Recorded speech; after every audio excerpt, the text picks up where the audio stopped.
Randy Corelli here. I'm a Cribl customer success engineer.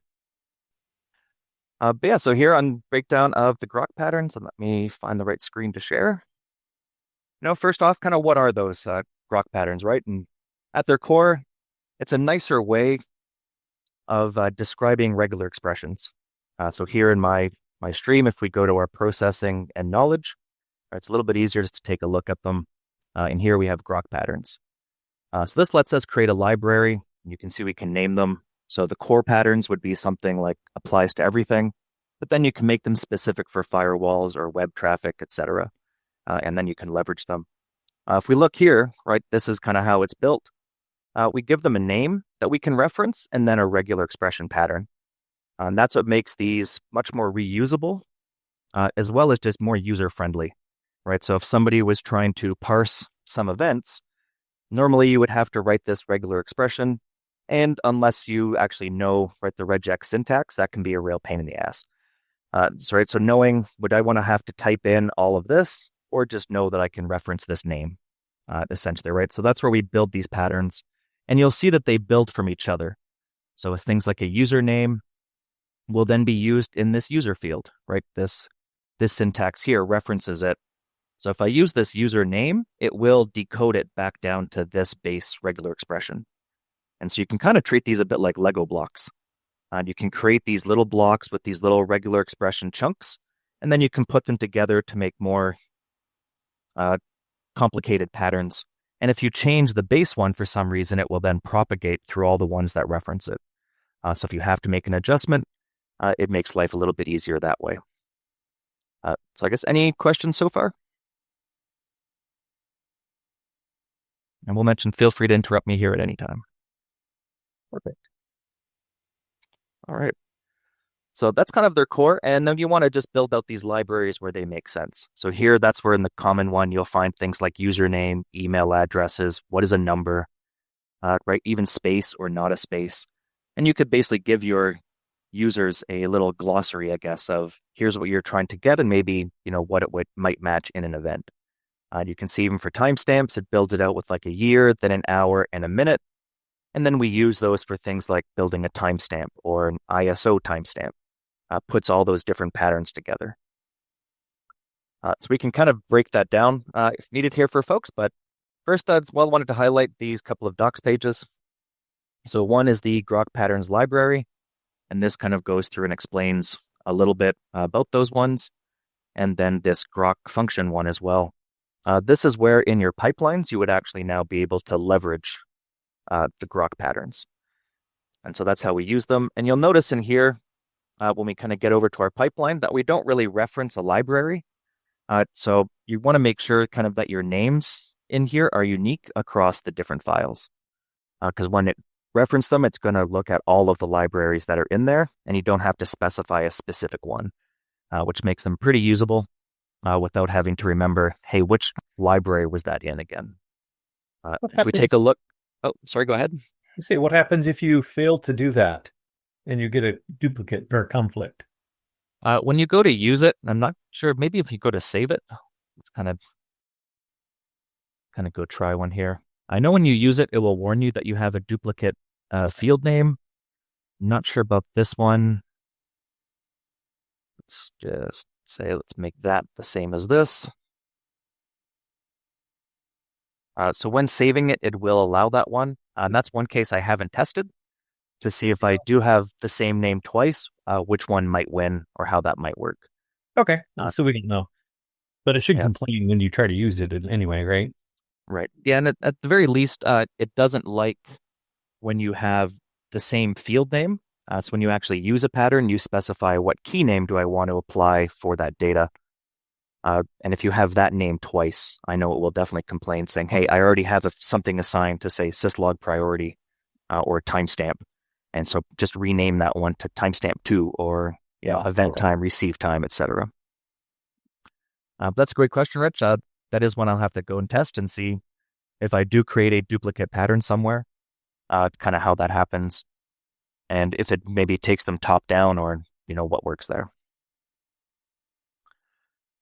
So I guess on a simple one, before I go through, I have a real world example where a customer had 5 grok patterns as one big blob from their log stash, and we're trying to migrate it into a pipeline.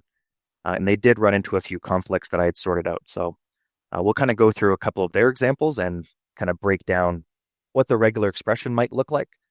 But first, I wanted to just show a highlight here of kind of an event and just a use case. For those maybe don't want to go through the full video, they can kind of get the highlights here at the beginning. So here I have some Palo events and their basic syslog kind of header.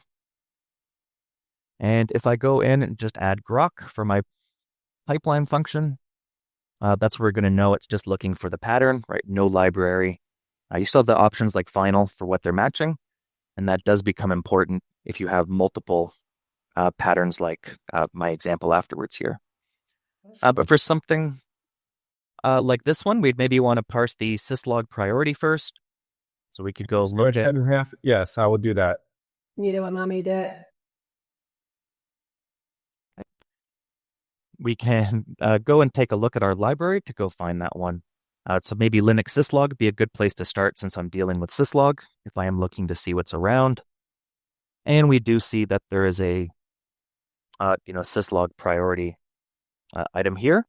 We could also just say, hey, it's an integer. So in our core patterns, right, we could also just use, say, the positive integer item. So that's kind of the one that I was going to use. And with that syntax, where did I have that in my other text editor here? Right, we can put that in here as our pattern. And this one can even make it optional, just like some regular expression. You can sprinkle in little bits. It doesn't just have to be grok patterns.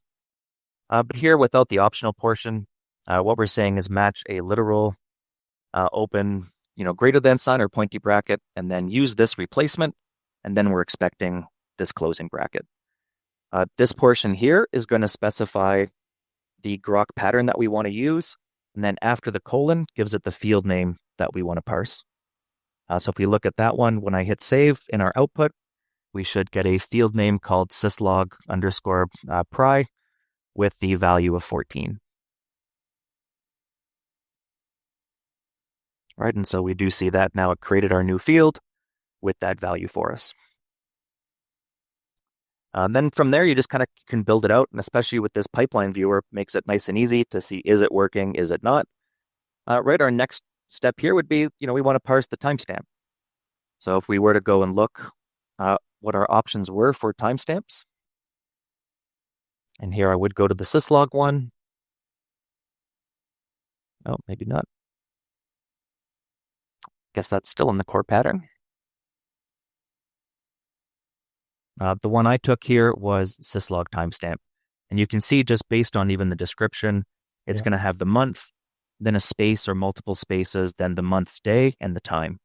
So while this isn't giving me regular expression that I need to learn, I can see that, yes, this does align right to my format where I have the month, then a space, and then our day, and then our timestamp. So that'd be a good one to try. And if it's not the right pattern, if it doesn't work, we can always just kind of look around and see what else might be there. But in this case, that would be the same example, and we can put in that same portion here. So, and of course, we're going to need a space afterwards. And I can either put in a space or there's actually a space grok pattern as well. I personally just like putting in the space. And, I didn't give it a name. So let me just copy what we had here. So you don't have little brackets either, right? No, yeah, you don't need any capture groups like you might with a regular expression. Oh, okay. Maybe no. I shouldn't. Why did that not match? Oh, there is no space between them. That's why. Pays to look at your events. No space. Right, so now I have my syslog timestamp field, and it did parse that timestamp chunk. So as you're going through them, that's essentially just how you build these out. And the more familiar you get with them, and if you can be organized here and know kind of what's in your library, this becomes fairly quick. But often you'll get an example maybe from a source or from somewhere else that you're trying to migrate in. And otherwise, for something, even like a host name, we might then have to say put in a capture group. I guess since it's a grok pattern, it won't really take that regex, but you can kind of build that in, but it definitely is just easier just to reference these names. So if I was looking for a host name next, I would use my host name pattern. And here, this one does have a space. And then within our brackets, the host name, and we'll call that syslog host.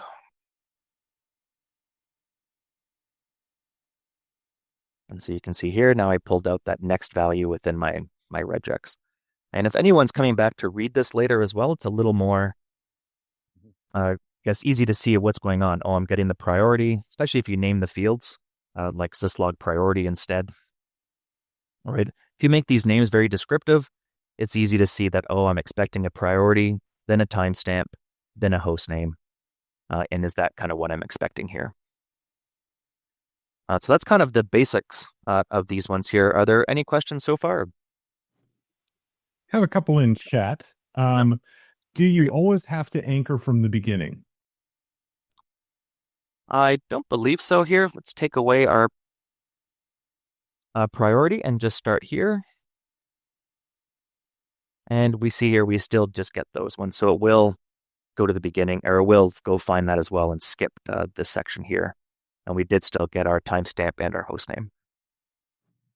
And that's a great question.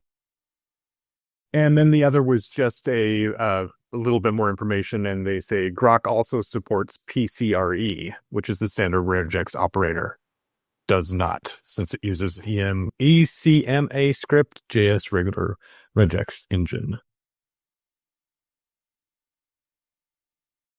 Okay, yeah, something more of a statement, I think, than a question. Yep, more of a statement. But yeah, it's a great thing to call out as well. Since we do use the one regex library, Grok kind of has its own library to that one as well.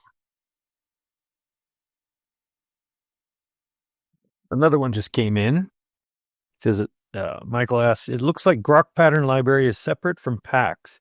What is the recommended practice for adding vendor-specific Grok patterns? That's a great question here. So since these are knowledge objects, we should also be able to go into, say, a pack here. Maybe my aquarium processor, and we go to our knowledge, and we do have Grok patterns here as well. So if you did have some that were relating to a specific one, like your Palo, then yeah, I would maybe go into, my Palo pack, and then go and add your Grok patterns here so that you can reference them within your pack pipelines. And then likewise, when you export your pack, we'll go with them and keep all of that good pack portability goodness. That's a good one. So if you don't specify a name, will it use the underlying regex for matching purposes without extracting that value into a field? Another great one that I have not gone through. So let's go back to my pipeline here. Grok syslog. So in this case, let's skip our syslog timestamp, and we would only get the host, but we wanted to match that pattern. So the first part would just be making sure we still get our host. So that's a good one. The other portion, if we want to validate that it actually does match that one, let's go modify our sample a little bit.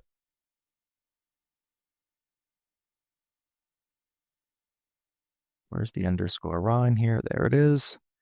And if we, for some reason, had a broken one, it doesn't have the beginning of that timestamp, will we still kind of match that one and get over to the host, or will it skip it?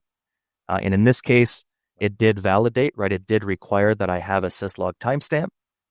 This pattern here, or value, no longer matches that one, and I didn't get the subsequent parsing. Were my proper events that did have that enforcement, it does still extract the value that we want. So yeah, you can use those as kind of validation, even if you don't want the extraction. All right. And another good question here, which is, can you do key value pair field extractions using Grok patterns? If so, does it support adding a prefix or adding them to an object you specify?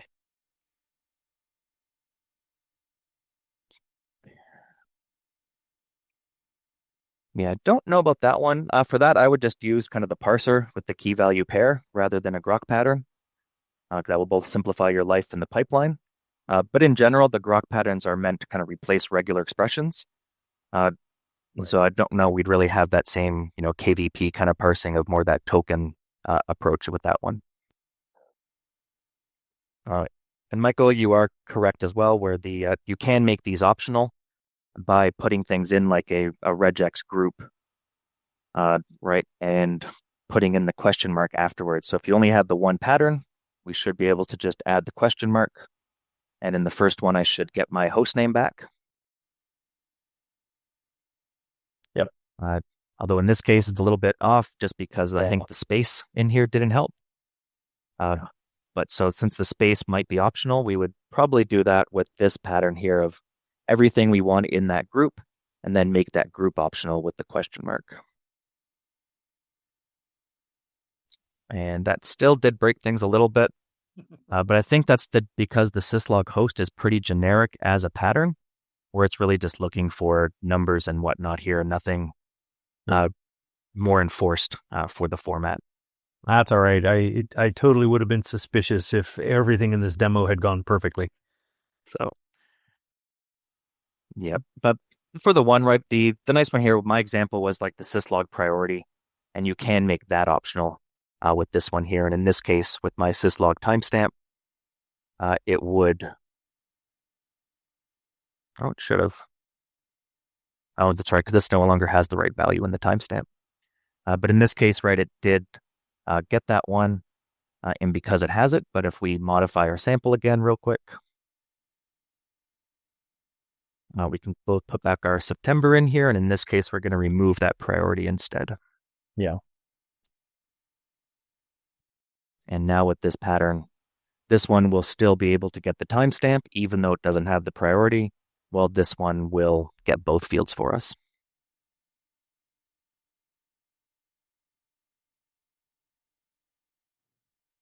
But great questions so far here. Those are definitely some of these ones that I haven't really kind of thought of or gone through. I had just my one customer case when I was working on these grok patterns, and kind of how do I migrate from having them as like one big blob over into, separate ones. Right. Yeah, I think we're good at asking hard questions sometimes. Yeah, it's excellent. And, here was the use case that I'd looked at and what they had started with, right? If I kind of copy this, since I put the line breaks in, what they had copied from their source system was kind of this. So their first attempt was, let me just copy this chunk and then go throw it into here. Right. And then that ran into a few issues here of, say, two named subpatterns have the same name because the duplicate name. At position 959, right? Love it. Yeah. And so, yeah, at least it's helpful. If you do have a text editor, you can at least go and find... I think it's close to there. Anyway, yeah. Yeah, you can go and kind of find the characters. But in this case, what I found was they really had 5 patterns, right? Each one with these ORs. And our pattern doesn't really support the OR in that sense. Instead, just make separate grok patterns. And what we did to migrate this was just kept them in the same order. So this became our top pattern with a final flag. Because you'll notice they kind of get more generic as you go down the chain. So this was our most specific one. And we had that if it matches, be final. If not, try pattern number 2. And same thing. And then if not, it tries pattern 3, 4, and 5. As kind of a cascade through our pipeline. Let's see here. Has any thought been given to having a grok-style masking function? It's a good question. I think that'd be a good one for our product team. Because I have no idea. And then, are there competing and or differing versions of the grok patterns concept, such that Googling may give you an answer that doesn't necessarily apply to the Cribl implementation? Like how regex has a handful of variants. Right. So the type of regex that Cribl uses is EMCA compliant, which is used for JavaScript. My guess is if you Google regex, without specifying that, and my experience with Gemini and ChatGPT has been you do have to specify that to get the right regex. You want ECMA. Okay. Wasn't ECMA like something Microsoft was aiming for as an intermediate? All their programming languages are going to be ECMA compliant, so Visual Studio can compile anything into anything or something. Is that part of that same suite of compatibilities or something? Does anybody know? Or am I just gibbering over here? I'm probably just jabbering on. Thought they were still promoting XML. And other than just the regex syntax portion, I believe the Grok format itself is pretty standard. They don't really have as many flavors of them because really it is just giving it a name and then a pattern, and then being able to just reference those same patterns. So as a concept, I'm not sure there's really much room for the different flavors versus the regular expressions that really treat the actual regex portion. So I'd say that portion, right, can definitely be more dynamic depending on the library being used. And so we'd want to make sure that our regexes in here are compliant, right, to the regex that we're using. But as a Grok kind of library or that concept, I'm pretty sure they're all kind of the same, where it's that same kind of, field name to look up and reference as like the anchor, and then what pattern to replace. Because really all it's doing is just simple replacement, right? If we were to break one down, say from this example, looking at, say, the syslog priority syslog line 1, it would be going in to look for this. And, I was already in the right one. And it's going to come and go find that posent, and it's going to grab this little chunk of regex. So when it interprets it, it's going to basically build that. And with the naming, kind of the way the Cribl one works, it would kind of do something more like, right, when we name our regular expressions, and then that pattern, here, it would kind of replace that chunk, and we'd still need our pointy brackets. So we'd have our normal literal pointy bracket and then our replacement, which would then be all of this, and then our closing bracket here, and then, our new syslog line replacement. And it would go find that one.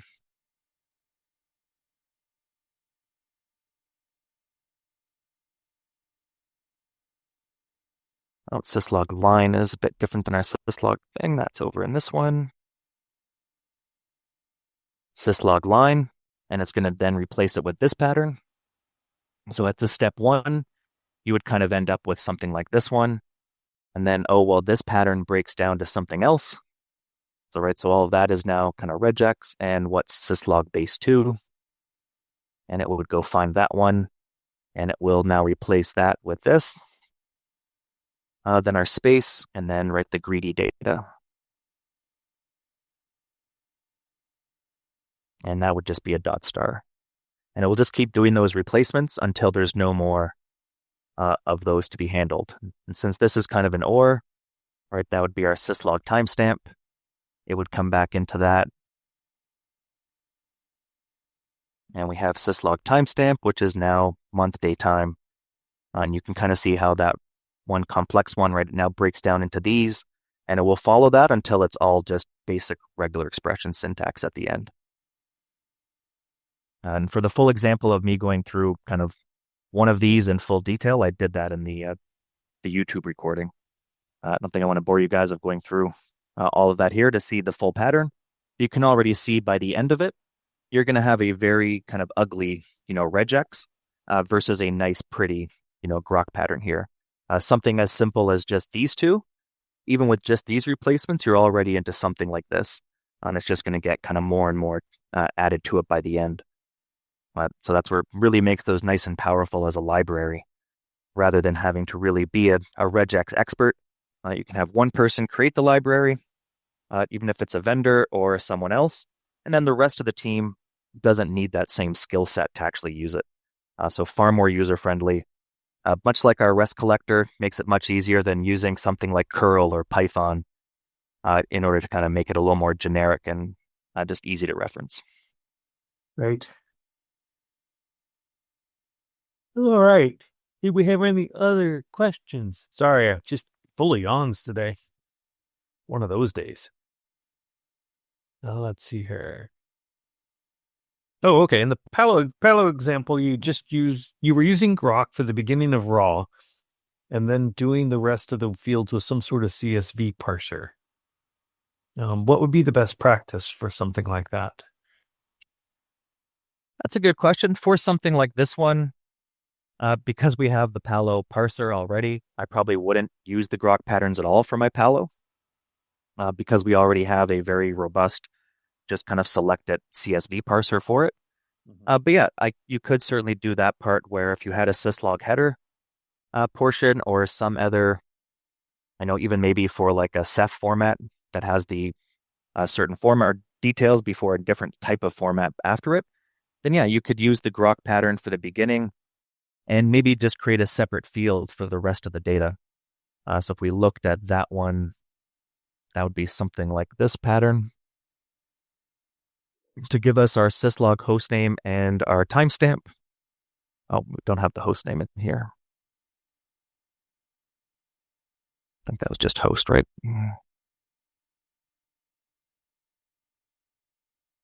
Oh, we can use hostname.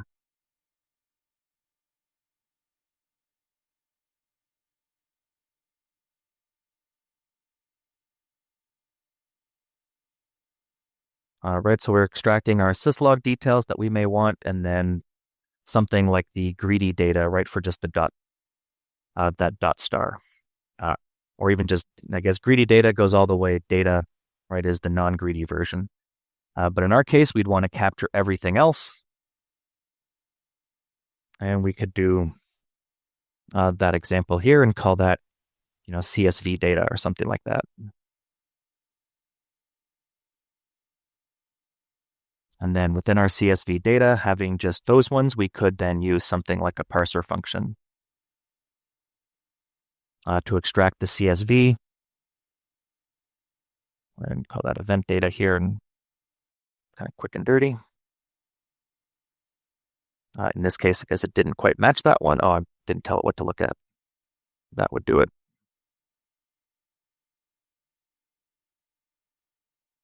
And that still didn't quite work, so we'd have to get the syntax kind of right, or possibly even pick the right library for that one here. But yeah, you could certainly do that one where you create a field from your Grok pattern and then use other functions, the mask, the parser, etc., regex extract, for something like the rest of it. Right. That makes sense. And so, yeah, you can make these as complex to parse the full event or formats that you're expecting or not. And on the other one, if you kind of want to see what I ended up turning those other ones into, it was in this one, in my test Grok. And this was kind of what that, not without this one, or the first one.